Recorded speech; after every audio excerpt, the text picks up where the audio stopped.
Francis Mburu, the man at the center of the Ruaraka Land Scandal, now says he is being conned off his land. Mburu accuses the Nairobi County government of attempting to grab his land and is threatening to sue the county for 30 billion shillings. Mburu, who was compensated 1.5 billion shillings for the land acquired by the government, withdrew the money within a period of 20 days, and he has an explanation for that. And as Ken Mijungu reports, he's also accusing unnamed people of attempting to extort more than 80 million shillings from him.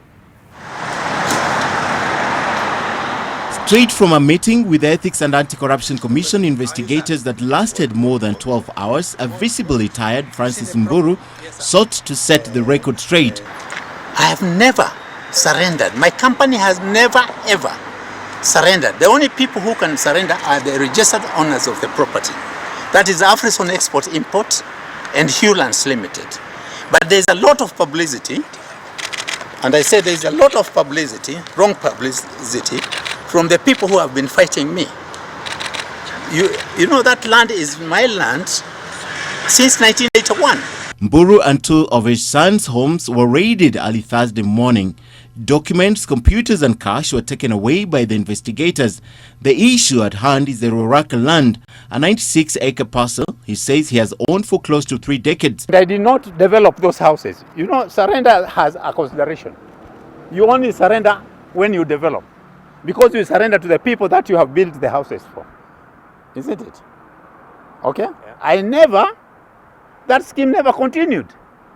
So there was no surrender. He continues to say that he surrendered 10% of the land to the government, yet 13.5 acres has been annexed.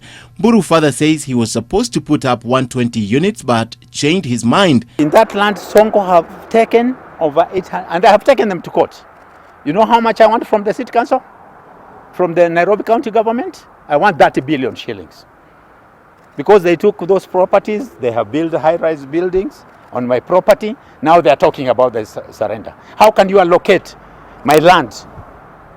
How can you allocate my land to the public, to the rich guys around, and then you demand it for surrender? What surrender after allocating the whole land to the public?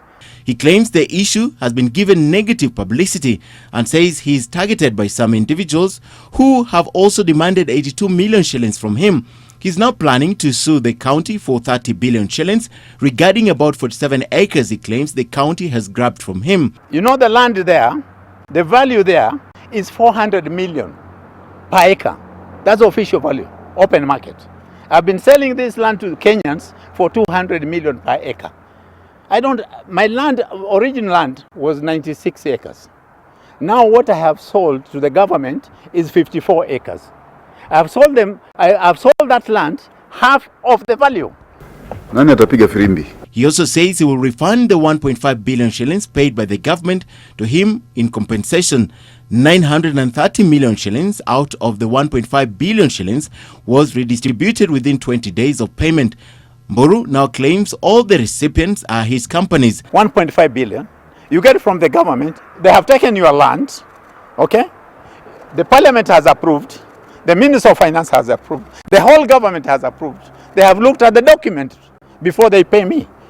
These guys are educated. They are not foolish. The county government is reluctant to be drawn into the back and forth over the matter, saying it's currently under investigations.